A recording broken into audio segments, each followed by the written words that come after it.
So the last company we're going to talk about today is WhatsApp, and why Sequoia invested in WhatsApp, what would be, again, one of their best venture capital returns ever as a company. So to tee up this story, I'll drop a Mike Moritz quote on his appreciation for founders that are supremely focused on their companies. He says, "I think it's a characteristic of the most successful entrepreneurs, which is that they, certainly at the beginning of their company, and often for a very good time, are able to shut out the rest of the world and just devote themselves to what they're really interested in doing and shut off all the other distractions because there's really only one thing they care about. And that care is deep and it's genuine and it's the sort of thing that they go to bed thinking about and they wake up in the morning thinking about." You know that? End quote. That description that Mike Mertz gave was just the encapsulation of the WhatsApp team. I mean, this was a small team, I think slightly over a dozen engineers. They didn't have a sign outside their office. They didn't answer any emails or phone calls. They had notes taped to their desks that said, no ads, no games, no gimmicks. All they did was work on their product. They were heads down, working on their product, didn't care about anything else that didn't have to do with making their product as good as possible for their users. And so why were they so obsessed with this? Well, because like a traditional reason to start a company, the founder hated his experience he had trying to message people internationally. He was one of the founders was a Ukrainian immigrant, Jan Koum, and he knew that it was insanely expensive, insanely difficult to message people internationally just from the high prices cell carriers charged you, and sometimes not even working, due to lousy cell service in many of these countries. Again, back 2011 doesn't seem that long ago, but technology has gotten a lot better since then. So it was a lot harder to do the things we take for granted today back then. And I think what a lot of people take for granted today of international messaging because of WhatsApp itself. So the small WhatsApp team was driven by this idea of improving the lives of many immigrants or people with family in other countries, trying to just do something as simple as communicate to one another. So they worked day in and day out on building an incredibly easy to use product because, as we read or as we talked about before from Jim Getz, product simplicity leads to faster user adoption. And so as a result, WhatsApp product was very easy to use, very simple. They, very quickly amassed over 1 million users using their product around the world. So WhatsApp quickly was no longer a secret. Every VC, or I shouldn't say every, many VCs wanted to partner with them, but few could even get in contact with them. Let alone find their address. Again, they didn't answer emails or phone calls. They didn't have a sign outside their office. It was really hard to even find these people. And the WhatsApp team didn't mind avoiding venture capitalists because they were profitable. They charged 99 cents to download the app, and then they charged a $1 a year subscription fee to their users to use it, which, again, is just an insane example of the adage we talked about earlier of value creation being more valuable than value capture in the early days, because people were spending hundreds of dollars, if not more, a year to be able to message people internationally. And WhatsApp was giving that service to people for a 99-cent fee to download the app and then a $1 a year fee to use it. That's insane undercutting of the market. And in fact, they used to not even charge for the service. That $1 subscription fee, they toggled on and off, and they only put it on because they couldn't pay this for the servers that was, being used from all the traffic that they got from so many people using and downloading the app. So they just turned on a $1 a year subscription fee to cut down on the growth, which it barely did. But again, they could have charged a lot more for this service, but they were all about value creation, like a lot of the best founders are. And again, who cares? They were profitable. So they were happy about it. Again, small team, few dozen at this time, if that. I think it was even less than 20 still, making a product for millions of people, generating millions of dollars in profits. I mean, incredible. So I say that all to say they didn't need VCs, but VCs were hungry. It was 2011, and people were starting to see early signs of the massive success of companies like Uber and Airbnb, and investors could see a new wave of really valuable startups being born, post the financial crisis. So how did Jim Getz get the WhatsApp team to sell some of their equity to Sequoia? Well, first of all, he found them. He somehow found their address and just knocked on their door. I mean, Jim Getz literally had to be... Jim Getz is today, and especially back then in 2011, one of the most well-known venture capitalists in the world. And he worked for Sequoia, one of the most prestigious venture capital firms in the world. But he literally had to be a door-to-door salesman to begin this partnership. So two quick things. One, certainly you have to sell in venture capital. Doesn't matter who you are, how renowned your firm is or how big your reputation is as an investor, you still got to sell your services to the best companies and the best founders. And sometimes you have to do the most lowbrow salesmanship, such as door-to-door salesman, to get in front of the founder and to sell their services. So don't think too highly of yourselves, venture capitalists or investors. You got to be worth it for the founders. They're selling their company to you. So first of all, as we said, Jim Gates was able to find a company physically. But how did he know about the company? Well, Sequoia, led by Jim Gates actually, devised a solution to accelerate their hunt for the next breakout app. Sequoia created a software that tracked downloads in the App Store across 60 different countries. And so what was interesting about WhatsApp is that they weren't a top downloaded app in America, but they were the first or second most downloaded app in 35 out of the 60 countries Sequoia analyzed. So that's really interesting. And I think that gave Sequoia a jump on WhatsApp before many other VCs, because, if you're just focusing in the US, WhatsApp isn't huge yet. It's interesting and it's probably on some people's radars, but, is it really going to take off? We don't know because it's not one of the top apps. But, if you're looking across many different countries where WhatsApp is really valuable and where there are a lot of users, that are using this app on a daily basis to the point where it's the number 1 or 2 app in 35 out of the 60 countries Sequoia analyzed, I mean, that's a great company. And certainly that is going to make its way to the US eventually if it's so big internationally. Because again, many immigrants in the US, not only is it just a large country itself, populous country itself, a lot of immigrants, a lot of people with family in foreign countries. So it's going to make its way to being a big app in America. You can make that assumption. And Sequoia had that assumption. So I bring in these 2 points because I think it's all about, to be successful in venture capital, you have to be on the hunt for that next great company. You can't just sit and wait for the founders to come to you. Even if it's Sequoia, who basically gets the pick of the litter, everyone wants to try to get in front of them. You still have to search the most unique ways possible, and you have to be a salesman. You have to get creative to find the companies, because getting a slight head start over your competitors can be really valuable.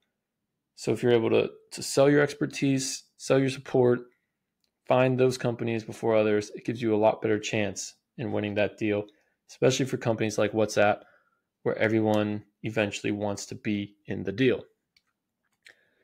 And so I say that because, a lot of people today can be a venture capitalist. If you have some operating experience, you worked at a big tech startup, or you're just rich, you could be a venture capitalist. But to be a great venture capitalist, I think it's summed up well by this mini quote from current Sequoia partner Alfred Lin. He says, quote, "You need 3 key ingredients. You need high IQ, high EQ, and high hustle. And so Jim Gatz and the Sequoia team certainly encapsulated the high IQ aspect by building this software to help them find, these hidden gems of companies like WhatsApp. And as we talked about, certainly encapsulated the high hustle aspect by literally tracking down the founders of WhatsApp and knocking on the door. So, these are hugely important traits that Sequoia certainly had. And so the one we didn't talk about, the high EQ aspect, kind of gets into why Sequoia eventually won the deal and, convinced the stingy WhatsApp team to work with them. And so what led to their high EQ? Well, Sequoia had experience scaling successful internet businesses like Yahoo and Google. And WhatsApp was on its way into being a similar category and needed advice on scaling. So, again, early success in venture capital leads to future success in venture capital. You could call this IQ. I think it's more like EQ because it's not like, it's more insights. Like, here's what we've learned. We have these feelings around what WhatsApp could be because we did it with Yahoo. We did it with Google. We can do it with the WhatsApp. We know how to scale these successful internet companies. Maybe that's IQ. I think it's part of EQ. But what the second part, which is really EQ, is that founders just got along with Jim, quite simply. I mean, again, there's a lot of salesmanship in venture capital, and you have to be a likable person because you're going to be working with these people for 10 years. And a partnership in a business, especially a business that the founders built themselves, their whole lives revolve around it.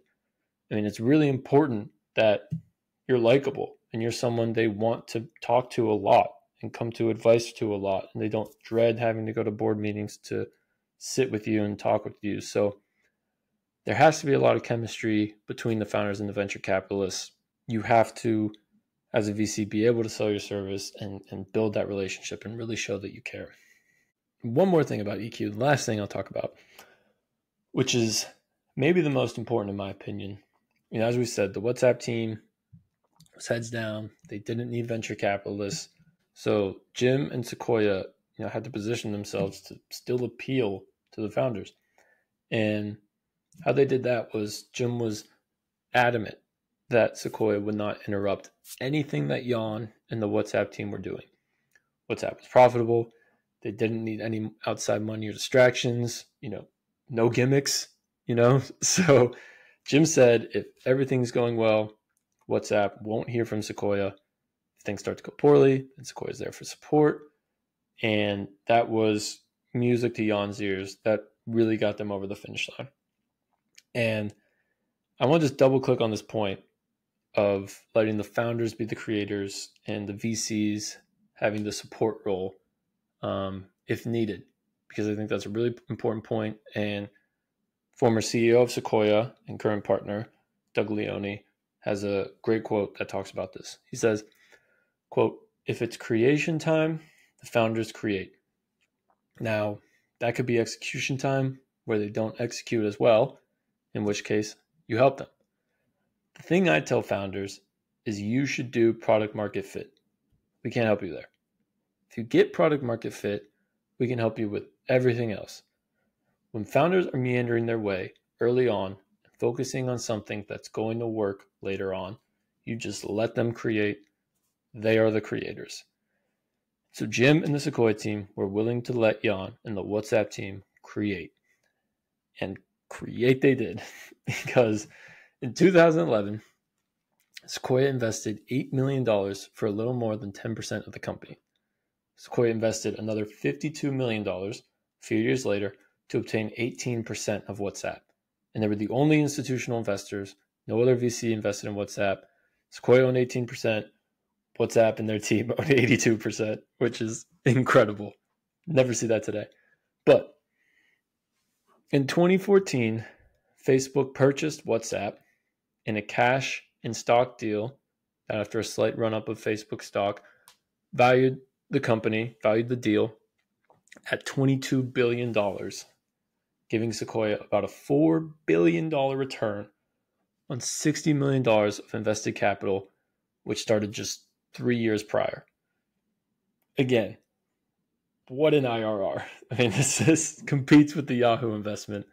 60 million to 4 billion in just 3 years. Unbelievable. Fits the theme of one of the best venture investments of all time. Again, by one of the best VC firms of all time. That's why we're talking about them. That's why we're starting with them. And so I like the story, and I wanted to talk about WhatsApp, not just because, as I just said, one of the best deals of all time, but because this story is all about being a good partner.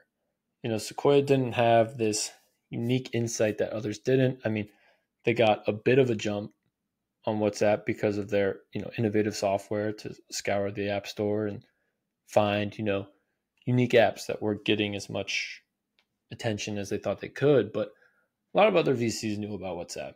But sometimes success in venture capital comes from just being a good partner, showing that you care about the company, and just trusting the entrepreneur to run the company as they wish, and making sure the entrepreneur feels that trust.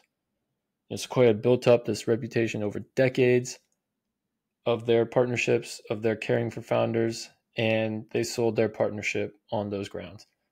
Really unique deal. Another key lesson to learn here as a VC: trust the founders, be there for support. Don't, be a helicopter parent with the founders. They're the creators. Let them create. If they need you, they'll come to you. If you sense something going wrong, certainly speak up, but the founders are the leaders. Secondly, hustle, be smart, be a good partner, always be looking for that next big company. Don't think you're too high and mighty that you don't have to resort to something as door-to-door salesmanship because, there are great companies out there that don't always need VCs. So if you want to be in that company, you want to be along for the ride, you have to sell your services and you have to work for that.